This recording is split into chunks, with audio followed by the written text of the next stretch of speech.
boldip.com. Welcome, everyone, to the Bold Inventor Show. I'm your host, JD Houvener, with my trusty co-host, Matt Kulseth, today. What's going on, everyone? Hey. Well, good to see everybody. We're live across Facebook, LinkedIn, and YouTube today, and we're broadcasting, talking about intellectual property, patents, trademarks, copyrights, trade secrets. And we got a great guest coming up with Justin Knowles. He's from Facture Design, product development guy. He and I should go way back. I went to University of Washington undergrad engineering school with Justin. We graduated together with in our industrial engineering degree. He went on to actually do more engineering than I did, as you could imagine, and still does a lot of that work with design. So I'm really fascinated to have him go over his background and what led him to found Facture. Cool. I'm in. So have him on. How's your spring going there, Matt? Good, man. Just busy. Doing a bunch of litigation lately, which is different. I don't, actively try to do litigation, but for clients that, show up on a doorstep, we'll do it. Yes. Yeah, that's been interesting. So working on another UDRP case, which is like Uniform Domain Resolution Procedure. Basically, if somebody tries to grab someone's domain because they're, acting in bad faith and they have a registered trademark. So working on that right now, and then a bunch of other litigation at TTAB. Got it.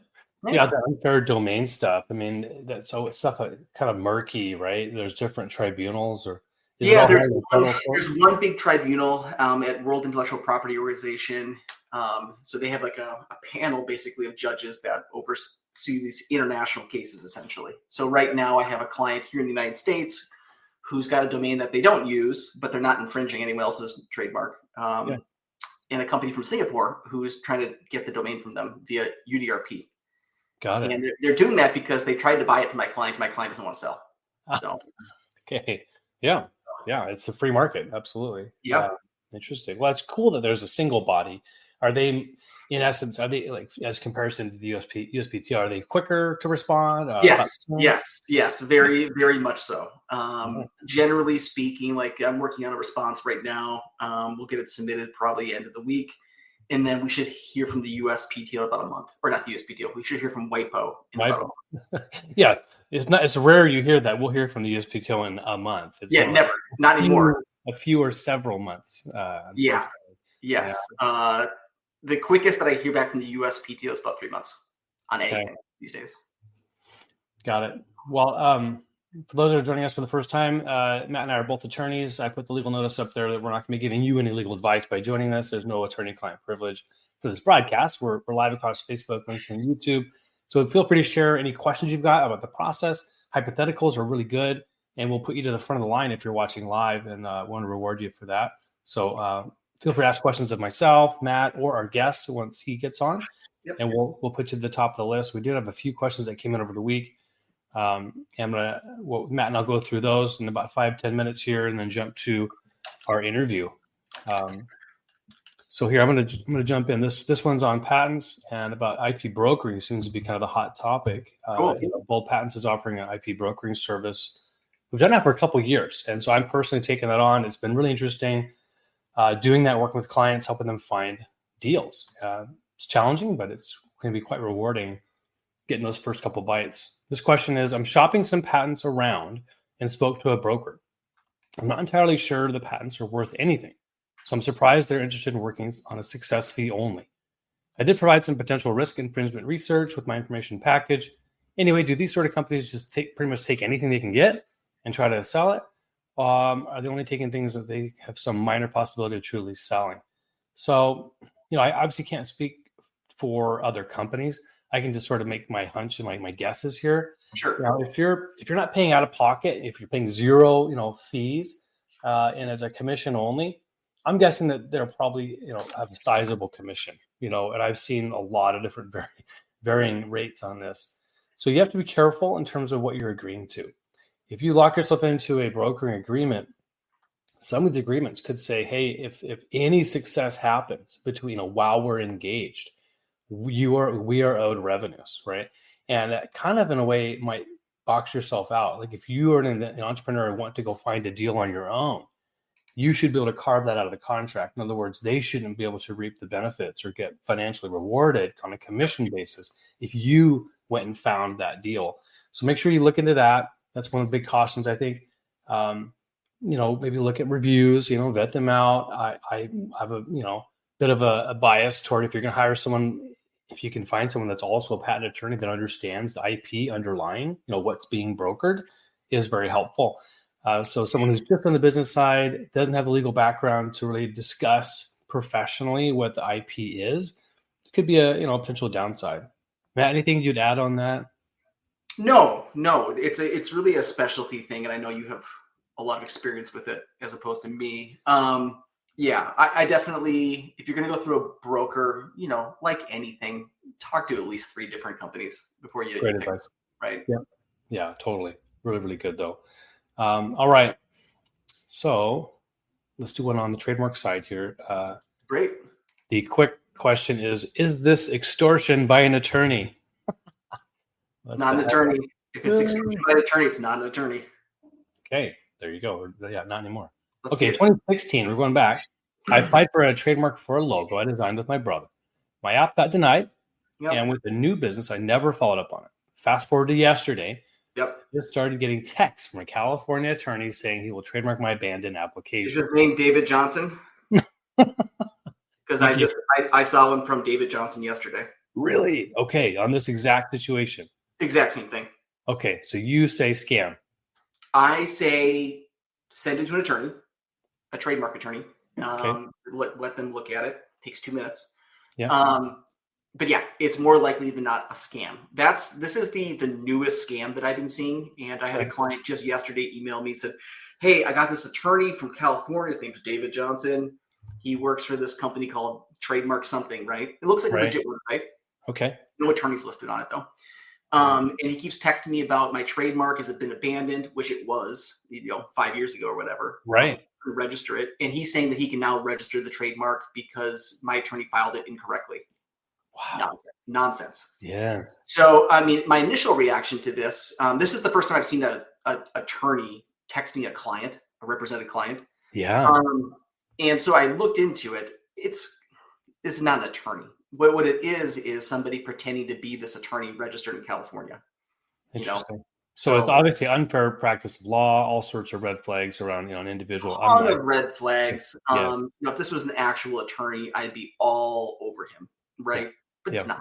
So there's nothing to do at this point, except just educate our clients that these scams exist. And I tell clients this over and over. If you get anything in the mail, email, or a phone call, if it's not from me, it's not legit. Yeah. Yeah. Well, that's really good. Yeah. Thank you, Matt. Unfortunate situation, but that's the newest scam at the USPTO. Right. Okay. Well, let's keep those coming. I'm glad we get that question answered from you. Get it out to the masses here. So if anybody's got questions about trademarks, things they've got, letters they're not sure about, always good to contact an actual registered trademark attorney. An actual attorney, call Bold Patents, get a hold of Matt. That's his information there. Yeah, and I will just say too that I see more and more of this kind of stuff where clients are calling me or emailing me, upset because an attorney's contacting them. These aren't attorneys. Unfortunately, I wish they were, because then we'd have some recourse. Yeah. But they're not attorneys. They're just people pretending to be attorneys. Right. Yeah. That's unfortunate. All right, let's do a couple more here. This is on patents and more on the litigation side, but it's a good question. Can a person sue for damages if their patent idea is stolen, even if there's no monetary gain involved? So this is a tricky one. I don't think I can answer this completely thoroughly, because I'm being not a patent litigator, but I'll kind of give it a swing here. The answer is yes, of course, you can sue no matter what. The place to make this suit would be federal court. And a federal court is where you want to sue if you're seeking damages.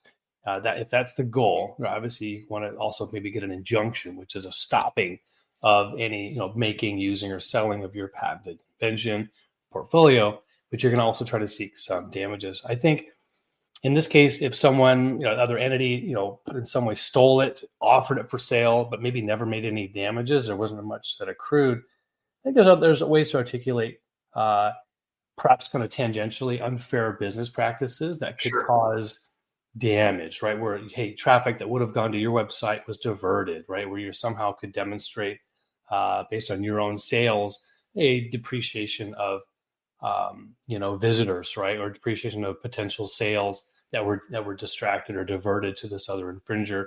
I think there's some creative ways.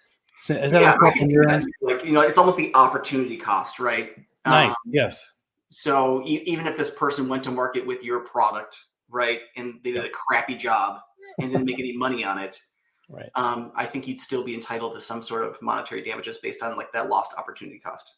Yeah, it's a good question too, and that there's always that threshold question. I know a lot of good patent litigators will do you justice and say, hey, is this case worth going for, right? And so, at such a de minimis level, low amount of damages, often it's not worth throwing a big legal federal, action.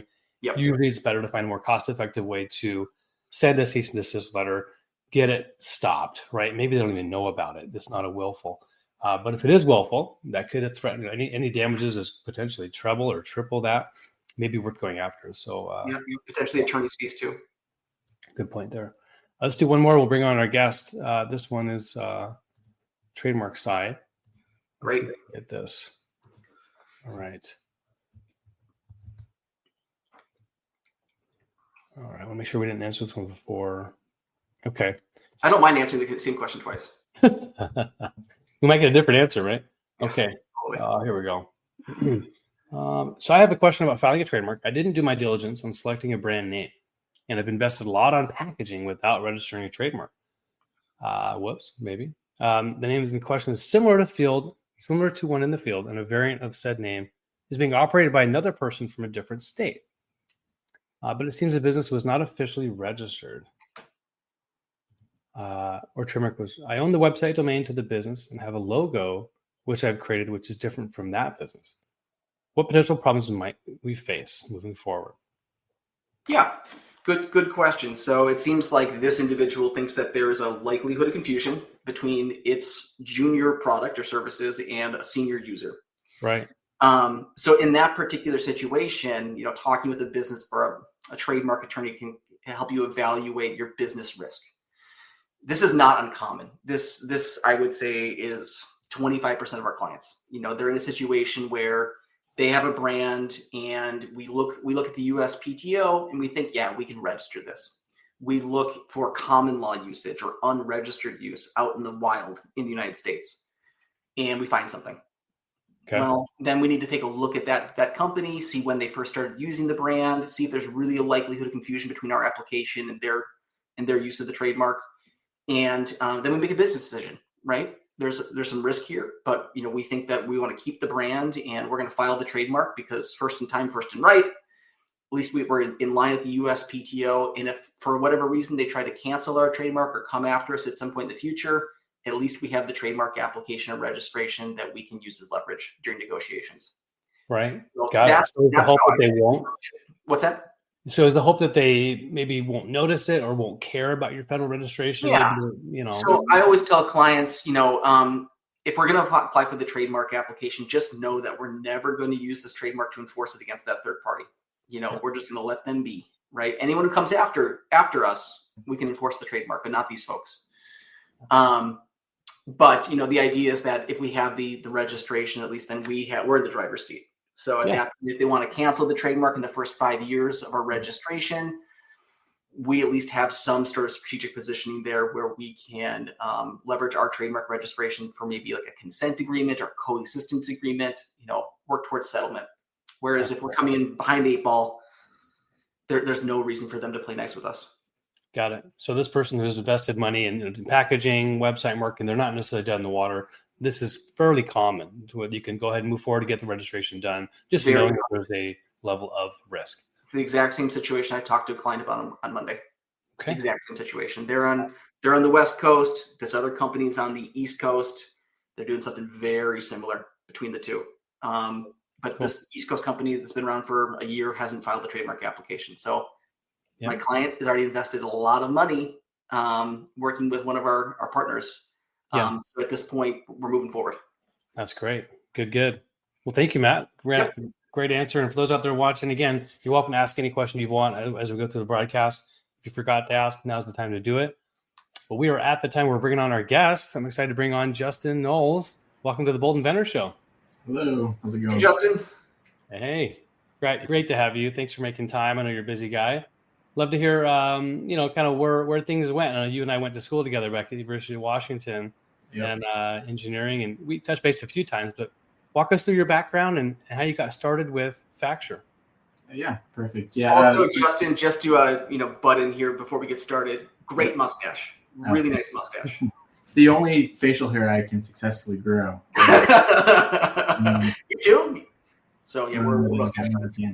All right, sorry. Back to the regular scheduled program. Yeah, I can do sort of high level background. I went to engineering school with JD. Always was playing with CAD and Legos as a kid, and becoming an engineer was pretty natural for me. And so after school, while JD went and did the law and MBA pathway, I went and worked in manufacturing for a number of years. After a couple of years, ended up doing a startup in the outdoor product space, and we successfully scaled the company to the point of having it be acquired by Leatherman. It was a pocket tool, sort of sport-specific pocket tool company. And after that experience, kind of looked at what part of that building a company I enjoyed the most, and the design aspect was certainly much more interesting than manufacturing. And so went and worked at a design firm in Seattle for a little over 5 years. And then once I kind of cut my teeth in product development consulting, decided to venture out on my own and start Facture. This is our 9th year of business. And so we've been out there working with startups, inventors, and some established companies as well to sort of innovate and create new products and new lines and services for them. That's awesome. Well, you've got that awesome story of having been there and done that with your own product. I always wish I had that thing where I was an inventor too, and I got this product, Anyway, I think that's wonderful. You're able to kind of walk alongside your clients and share your perhaps personal stories or anecdotes related to what you did before. Tell us about Facture a bit more. So how big of a company is it? What's your target customer? Who do you love serving? Yeah, so we're a small boutique engineering and design firm. We're based out of Seattle. I myself am actually in Coeur d'Alene, Idaho. So I work remotely. But we're a small team, about half a dozen team members across all the engineering disciplines. So we do mechanical engineering, electrical engineering, firmware, as well as industrial design. And then I kind of bring a bit of the entrepreneurial spirit as well. So we're able to kind of meld all that together and work with our clients that are typically startups that are kind of at the seed stage, or maybe even pre-seed, or inventors that have sort of prototyped or maybe patented an ideas and taken as far as they can, realize they need somebody with some extra expertise in design or engineering or manufacturing or some combination of those. Very cool. Justin, great website. I'm just taking a look at it, and it is clean and slick and gives you all the information you would want and nothing more. I love it. Yeah, thanks. Let's take a look. I've got it. I'll pull it up here for those on the broadcast, and we'll try to describe it for the podcast listeners. So we've got some beautiful products, by the way. So what are we looking at? I know it would be kind of quick, but yeah, I can do high level. So we've worked with everything from what you see here is a at-home coffee roaster. So this startup originally was sourcing green beans and delivering directly to the consumer, and then they're using sort of off-the-shelf at-home coffee roasting methods like a air popper for roasting. And so we worked with them to develop sort of a special hybrid roasting method that emulates some of the properties that might be in a commercial or small batch roaster, but getting you're roasting beans right there on your counter. Exactly. Yep. So that's super cool. My brother-in-law, this is right up his alley. That's really neat. Yeah. So we worked with them all the way from here's an idea concept to what is the best ways to potentially roast the beans, given this form factor we're playing with and all that. And then now they're shipping product, and they've taken it all the way through manufacturing, and it looks pretty much exactly like it did when it left our hands. So. Oh, that's neat. That's great. Really cool. I hope that did they have patent protection on some or part of this utility? I believe there's quite a few varying patents. There's some unique things that it does in terms of detecting when the beans first crack and how it adjusts the profile of heating and cooling and the agitation. We have a hybrid sort of unique roasting method that's kind of in between two different methods that people use for roasting coffee beans. So there are some patents that I think are pending and maybe some that are awarded so far. That's great. All right, let's take a look at a couple more examples. Do you have anything on here you wanted to share? Yeah, you might be able to slide that slider up above over one more. I don't know if it's going to let you drag that image or not. Oh, yeah, here we go. Yeah, nice. Yeah. That's an electric skateboard startup that we worked with a while ago. The next one's pretty interesting, I think. This right here it's definitely not a product. I mean, it is a product, but it's a pretty large object. I mean, these units are about 8 feet long and 6 feet tall and 4 feet deep. It's huge. Yeah, right. Mini, sorry, I'm trying to hold it steady here. Yeah, it's like a mini vertical wind turbine setup that's meant to go like in the built environment. So like as a wall or in the facade of a building or whatever.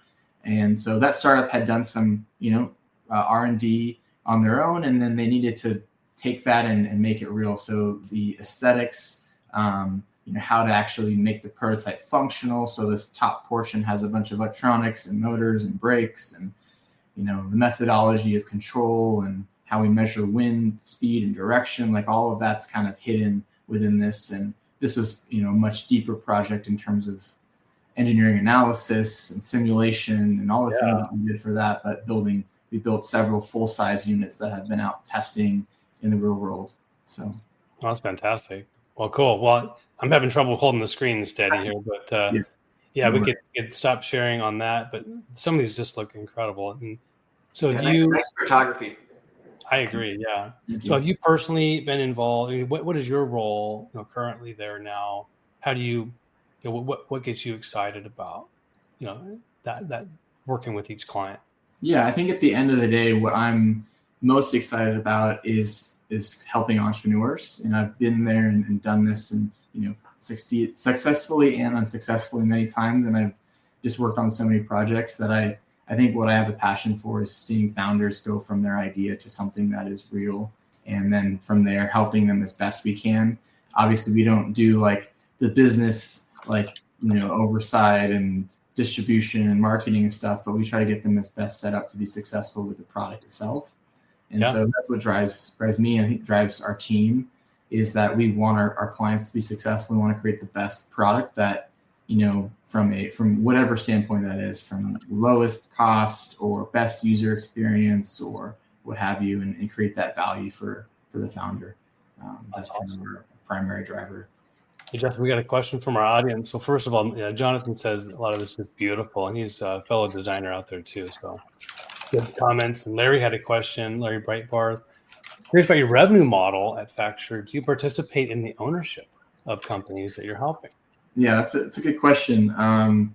We get asked this quite a bit, and we do have some positions, or we do take some non-traditional sort of, instead of a service-based model where we're time and materials, we may do something alternative. That's sort of one of the benefits of working with a boutique firm like us. But I'd say it's more the exception than the rule. There's certain opportunities or projects where we see,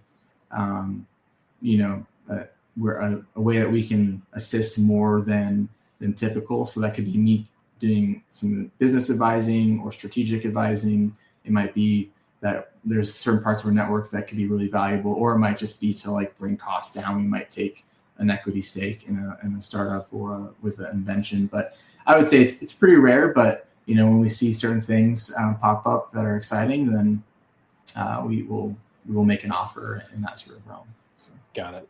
Yeah. Anybody looking to hire you should expect fee for service. Correct. Yeah. Right. Yeah, we're very much sort of an hourly time and materials. I think with the type of work we do, everything's so varied. Like we get started on a project and we uncover an unknown, or things change or what have you. So we do generally create really detailed sort of high-low estimates for the tasks, and then we manage to a budget, all that sort of thing. But it's we're not a fixed fee model. It's very much time materials. That's great. That makes sense to me. That you got bigger projects. We work flat fee for clients here at the firm, but that's because it's we're baking the same type of cookie. A patent, a trademark. Whereas you guys are busy with a whole bunch of different kinds of projects, big, small, and in between. Makes sense. Yeah, I mean, there are some situations where we'll flat fee sort of what we call workshop, which is the very beginning of the project. If there's just a lot of disparate ideas and thoughts, and we're trying to figure out what this product might be, we will sort of package that into a half day or full day sort of engagement workshop and try to get something tangible quickly. But yeah, after that, it's very hard to dial in what we're actually doing on the project. Yeah, I get that. On that topic of kind of working with a client at that early stage, it's something I've always kind of been fascinated about with designers is I imagine some of that you are co-inventing. You're coming up with new ideas, new versions. Have you ever been named as an inventor on some of your clients' products? Yeah, definitely. Yeah. So I don't know the exact count, but there's definitely probably a couple dozen that I've been involved with, whether they've pursued it all the way and secured it. That doesn't always happen, but definitely lots of clients will, work with us to develop and generate some IP where we might say there's some opportunities here. We're not patent experts, that's you guys, but we'll at least look at, what we can find and maybe just even think just broadly, here's an approach that might be different. It is sort of one thing that I think we're good at. We've had a handful of clients recently come to us where we helped create sort of what we call an IP moat around their product, because maybe it's very similar to other products that are on the market already, but how do we differentiate in a way that they could, increase the value of their company or have a differentiator, and how to figure that out, whether it's the roasting methodology or how to measure some other thing on the product. Yeah, that's a good question, Justin. When you're working with a client, I think I know the answer to this one, but when you're working with a client and they have an idea for an invention, are you going to look at previous patent applications just to better understand how the technology works and how other folks are using similar technology? Yeah, definitely. I think it varies. There's sort of two approaches for design. We can clean sheet design where we sort of don't look intentionally because we don't want to create a conflict. And there's other situations where they've come to us and said, we think there's this existing patent. And you need to be aware of it. So, for example, Earth, this is a company we've been working with for a couple of years. They came to us with the patents that their competitors had and said, we need to consider all of this as we develop our own sort of proprietary process. So it just varies. I think for the average inventor, we will do a little bit of searching. I think during an initial engagement, even just a sales call, I love just looking things up and seeing what's available, and often that can kind of steer the conversation where maybe they need to go talk to JD on whether there's a freedom to operate, is there room to innovate or do things in the space, or we may say this is we don't see a way around this and it's not a good opportunity for us to work together. JD, you hear this guy talking about freedom to operate and all that stuff? Yeah, he's in the know. I mean, he's IP moat. Definitely in the know. Very much in the know, yeah. So it seems like intellectual property is definitely a part of your delivery, and it's kind of baked in. You're kind of in terms of how you speak to and might mention or flag certain issues to send them out. I think I imagine you're probably battling with some level of fear. Clients are hiring. Oh my gosh, this design company might steal my idea, or I'm worried that, gosh, I'm going to get tied up. How do you sort of put a client at ease about confidentiality, ownership, IP, when they feel like they're just constrained? Yeah, for sure. I mean, I think on the first point, in terms of how they look at us as a partner, we're very much working for them. Anything we develop or do is for our clients' purposes. We have no stake in trying to patent their ideas, and we want to make sure that they're safe. So, making sure we mutually understand our goals are to help you. But then beyond that, how we operate and do our work, we operate with code names. We never send full packages of files and designs out to, a company overseas that might manufacture, or even in the States. And we have a certain level of strategies we do just to protect during the development of the product, as well as even as we try to find manufacturers, we might omit certain elements of the product as we get, estimates from different manufacturers. But generally speaking, we work with companies that we trust and that we know.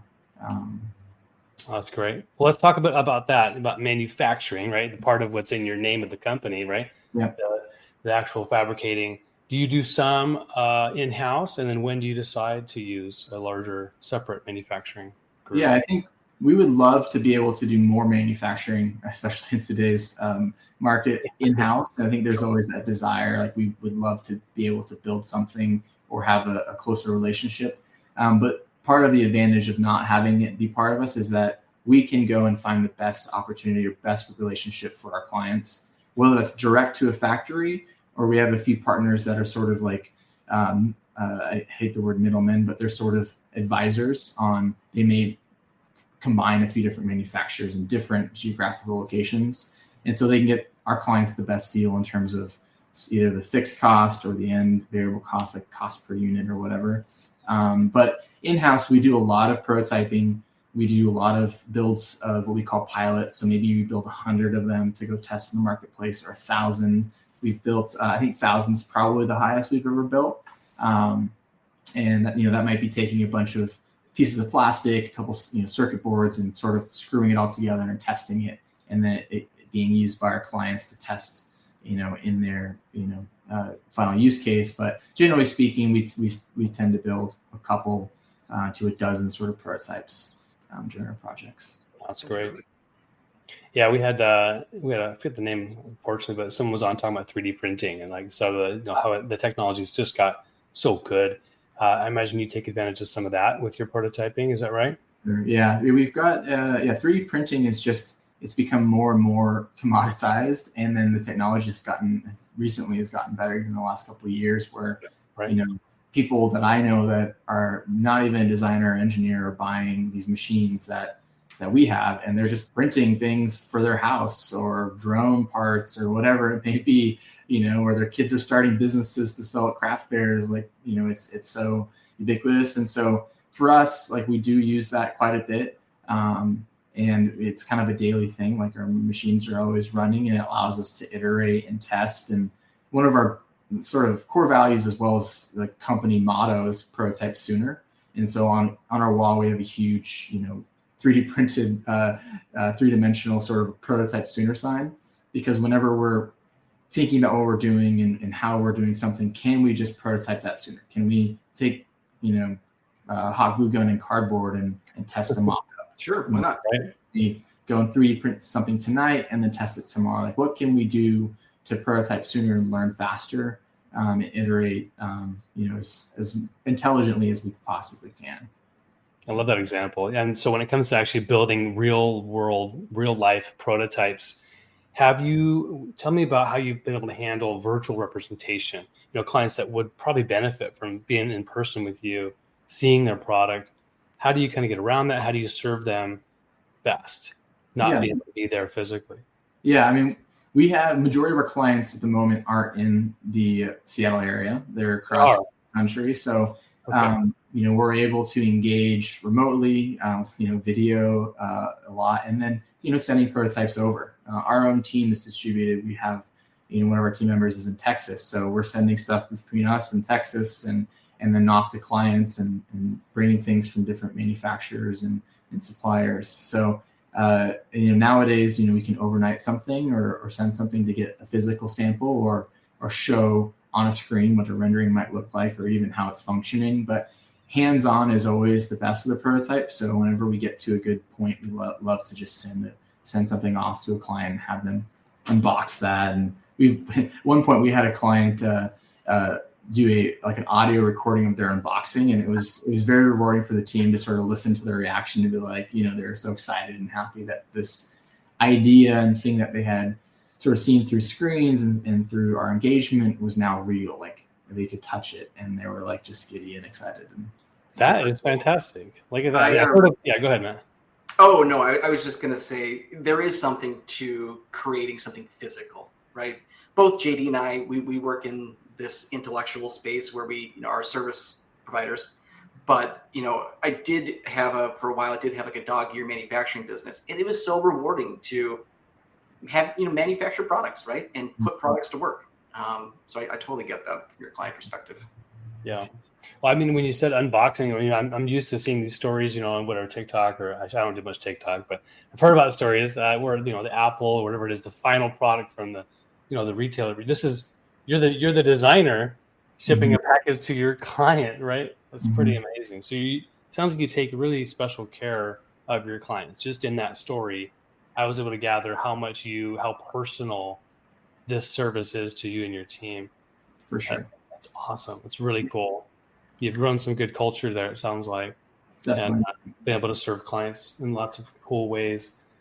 One other problem I hear a lot from my clients is, hey, how do I actually sell my product? And so do you ever give business advice, right? Marketing, sales, getting a product to market.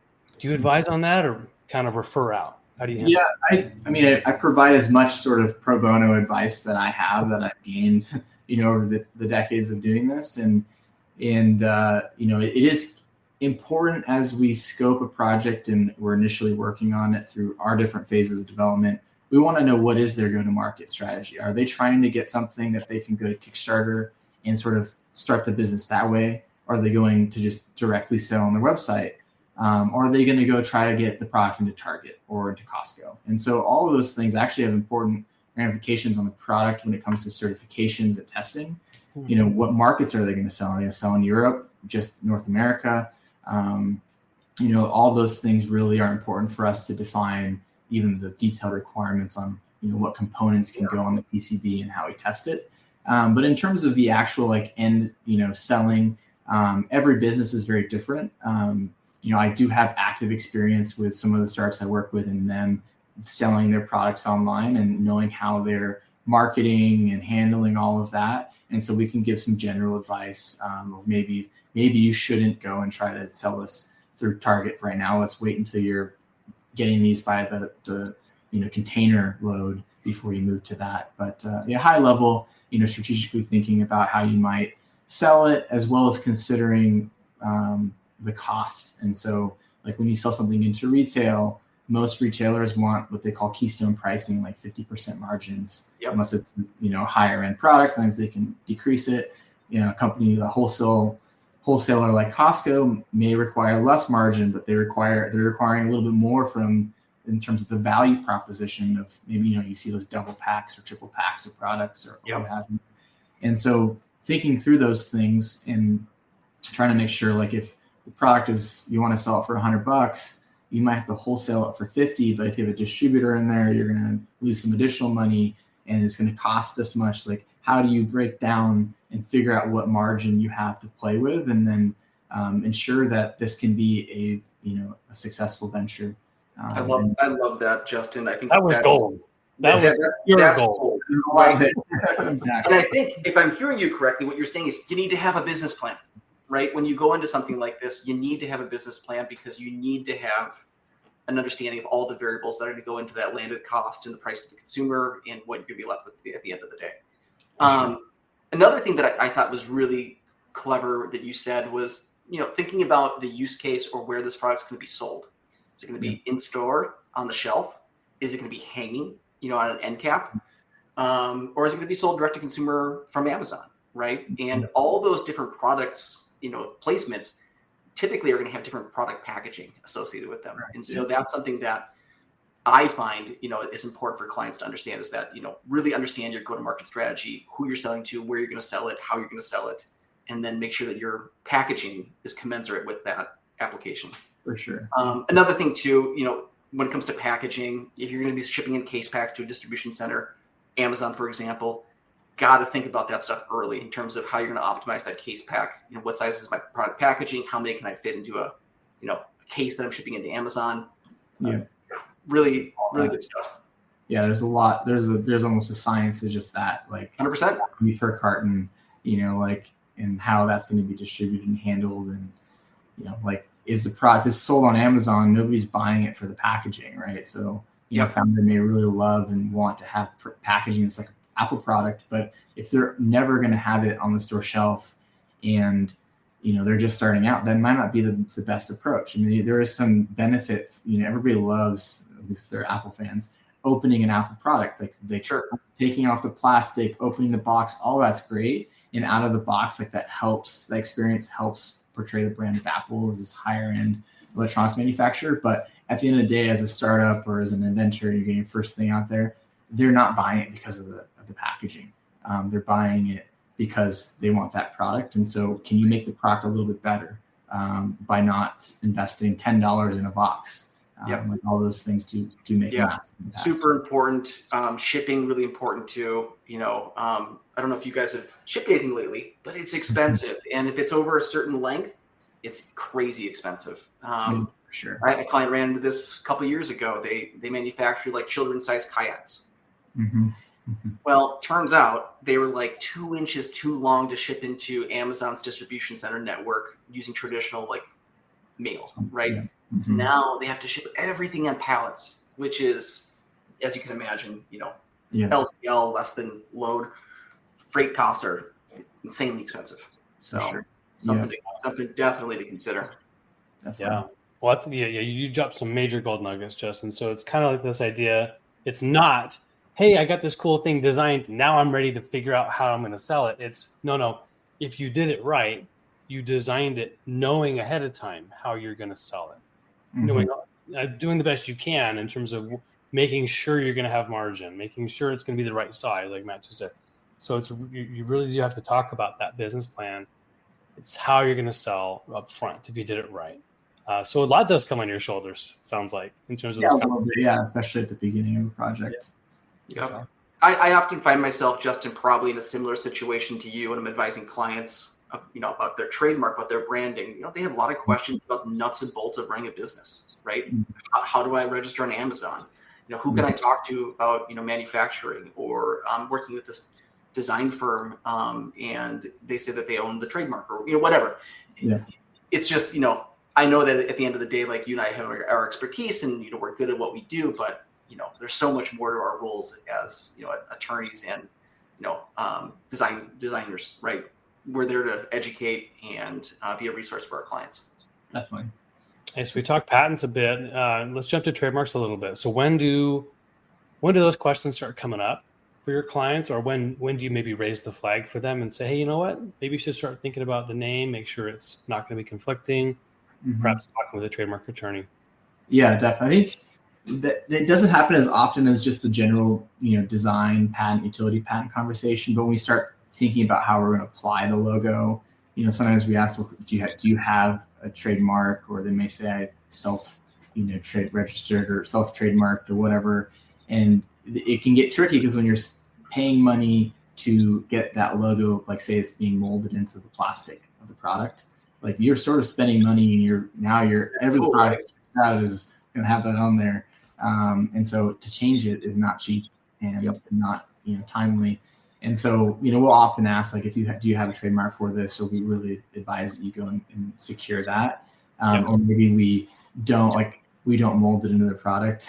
We use like pad print or laser etch or a sticker or something else until you have that secured in case something happens. But by and large, I think that's usually an afterthought for a lot of our clients. But generally speaking, like getting names, and we'll be, we like to give sometimes unsolicited feedback on the product names. There's times where we've came up with the product and brand name for our clients, just sort of like off the cuff. We're like, oh, here's an idea, as they're and they've run with it.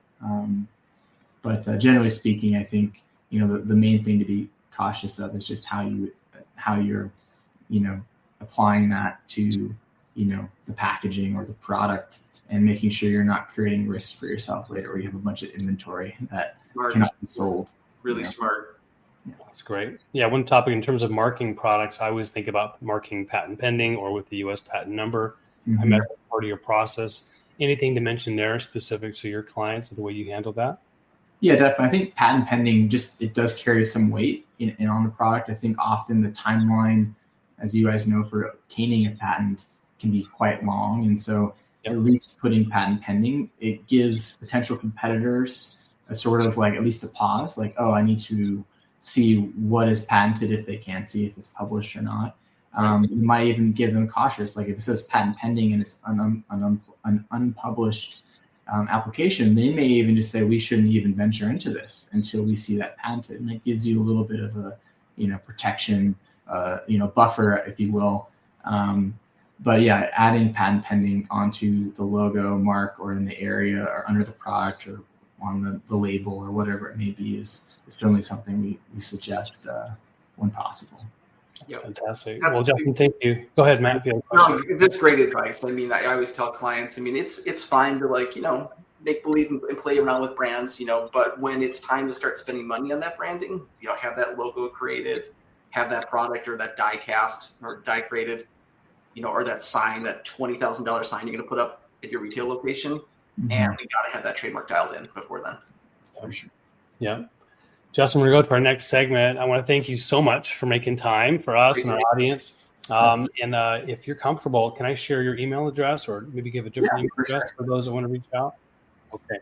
Yeah, definitely. Sure. Do you mind spelling it out just so I get it right? Yeah, it's just Justin at Facture, FACTURE.design. Love it. Well, cool. Well, thank you again, Justin. I'll put you backstage. If you want to hang out, we're going to do our Shark Tank critique. We'll bring you back on. But if you got to go, I get it. Thanks again for making time. Yeah. I'll be in the backstage. All right, let's do it. Let's watch this one. This is a fun one. Back at season 12, so I think it's 6 years ago. Cool. I like doing these ones because you get the Shark Tank update to see how things went. Yep, well. Still relevantly, still barely do. Yes. All right, let me switch my audio and we'll switch over. Give me a thumbs up, please, Matt.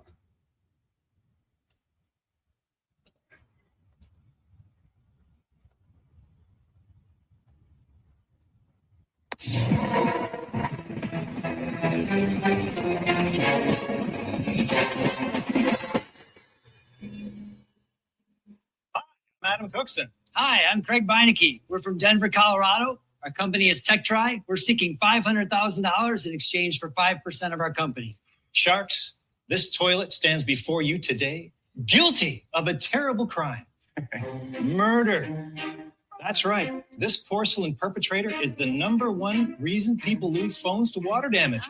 It doesn't stop there. Toilets, swimming pools, washing machines. Each year in the U.S., these kill 22 million phones with water damage. We've invented a machine that can bring phones, tablets, laptops, watches, basically anything that fits in the chamber back to life. It's not magic. It's science. Have a look inside our machine in real time, transforming liquid into gas, restoring your phone in just 30 minutes. No need to disassemble or take anything apart. Sharks, this is my personal phone. It has no special protection, but I'm not worried. No. You murderer. So let's make a deal, Sharks. This is one opportunity you don't want to flush away. Oh, gosh. I'm going to take a moment to rescue this phone and then show you our process. This is a gut-wrenching moment for customers. Bring it in for service as quick as you can. Your device starts rusting as soon as it gets wet. So inside the chamber, we have special metallic beads. What these do is surround any device inside with a warm, gentle heat. The device goes inside. Then what the machine will do is remove all of the air from the chamber. And the combination of that plus the gentle heat turns all the liquid into gas. It makes it leave the phone instantly. Interesting. You said you have 82 stores, right? Just did you talk about last year? Yeah, Sorry, November, Craig. Did you say that last year you sold the incredible amount of how much? $29,000 in sales with just a few stores. We focused on making the economics on a per store basis profitable. Mm-hmm. And then we launched to 82 stores, and only 2 months later, we've been asked to launch to 600 stores. But what were your sales after the balance of the stores? This year, we're on track with the expansion to hit $650,000. So you go to a store and you say, put this in for free, or do they pay you? Oh, you don't pay unless it works. They'll charge the customer $69 for a phone. $69 is expensive. How much does it cost to make one? So in the beginning at low production rates, it was over $8,000 to make one of these machines. Now it's less than $3,000. What do you charge them for the rent on that box? So on average, it works out to about $80 rent a month. Wait, so $80 rent per month you're charging them? And then on top of that, we get a rev share, a percentage of the revenue. What's the percentage? On average, it's about 60%. So in order to do all this, you had to have raised a bunch of capital. We've raised $2.2 million so far. Wow. Wow. What was the value of the company? Guys, thank you so much. Thank you. Right now, you asked for 500. That's the deal. So they did get a deal from Kevin. He offered, and so that's in 2018. And they took on, and that did get funded according to the research. That was in 2018. So 2019, they raised another $3 million and then another 1.5 in 2020. So as of June 2022, they had over 600 Staples stores. They were in machines in their store at about $1 million annual revenue. But in 2023, unfortunately, they went down to just 2 locations in Florida and in Hawaii. So it seems like they've kind of dried up. They did secure a patent. I wanted to show that off really quick, Matt. It's a utility patent. Now, I thought it was well done, but it's a system. So this is a U.S. patent 10,088,230. Way at the bottom of the patent, the utility patent is where you'll find the claims of what they own. Sure. So they had a system, pressurized system, right, to try to get that chamber with negative pressure combined with the thermal conduction to evaporate, any of that water. And then the second independent claim was a method, basically a method of drying portable devices in sort of the verbal language with receiving a device, pressurizing it, and then heating it. So it was decently broad, but gosh, what a giant, expensive unit, right? Yeah. It's a lot of money. It looks like they're not really around anymore. Yeah, I didn't see him on current searches, but yeah, it's kind of interesting story. What's your take on the product there, Justin? I think that they were trying to solve a problem that many people have experienced. I don't know that their solution was necessarily the right, approach. I mean, certainly technology-wise may be okay, but it was huge, expensive, and then that kind of the capital equipment cost probably forced them to that model that they're doing of renting the machine, leasing the machines, and rev sharing. And that if you can't get the right traction, even if you have 600 Staples stores, it's just not going to survive. So it's an interesting product for sure. Yeah, Lori, we didn't have time to watch the whole pitch. Obviously, you can't do that. But Lori did ask about, hey, why aren't you doing it online where someone just ships their phone to you? But to me, that seems so cumbersome. You're shipping a wet device that is like, unlikely, an increasing level of chances of it not coming back. Yeah. And I think even then, on top of that, you correct me if I'm wrong, guys, I think a lot of these phone manufacturers have made their devices water resistant. Yeah. It's been a recent adaptation. But I think the other thing too is that gratification. Like if I drop my phone in the toilet, and I may have done this once or twice in my life, I want it to be working not in a week after mailing it. I want it to be working immediately, right? So putting it in a bag of rice, overnight is still, a challenge. So you're kind of imparting a lot of constraint on the user and pain to fix their device. Obviously, they have to go through the pain to get a working phone again without having to buy a new one. But it's an interesting solution for the problem. I wonder what the success rate of the product was. Because my sense of it is it's pretty low. Yeah, you think so? Interesting. So. They didn't ask. I don't think I tried watching it. That's a great question. Mm-hmm. You'd assume they do some testing that's really involved. I mean, all those metal balls. Oh my gosh.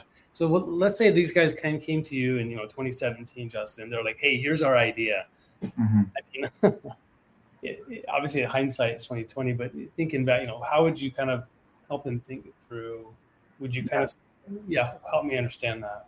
Yeah, a lot of times clients come to us with the solution in mind, like what they want to be created. And we often, especially in our first phase of engagement, is let's take a step back and let's understand the problem. Like the problem is their phone gets dropped in the toilet or the pool and they want it to work.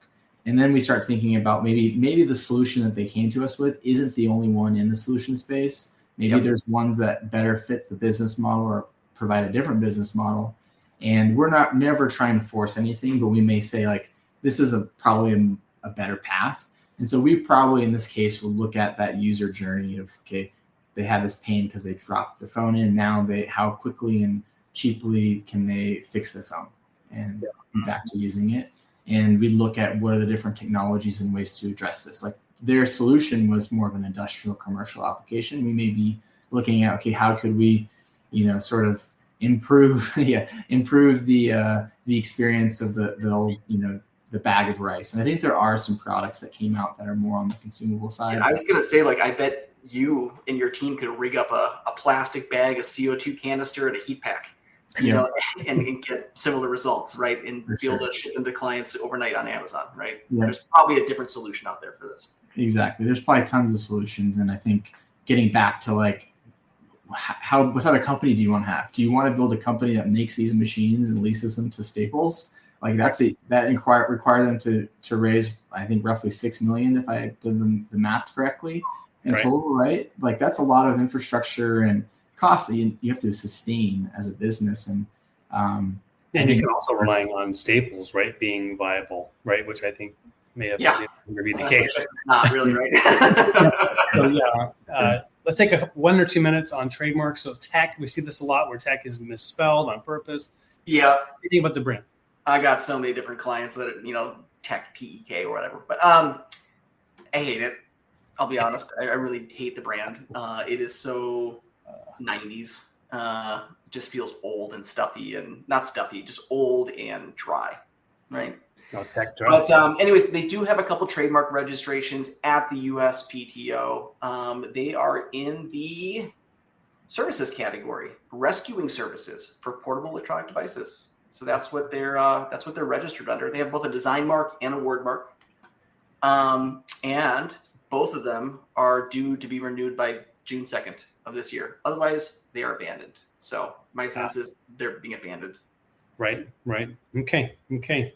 Yeah, one of those things. It's like, gosh, this is just it should have been, maybe another route. Take a look at what other options, what other solutions are available. Just as you said, Justin. All right. Well, that's it for our show. Again, thanks for Justin being on. Matt, thank you as always for sharing your insights on trademarks, and all those out there viewing. If you missed us and you're watching this after the fact, you can catch us live at noon. We switched our time, noon Pacific time every Wednesday. So we'll see you next time. Go big, go bold.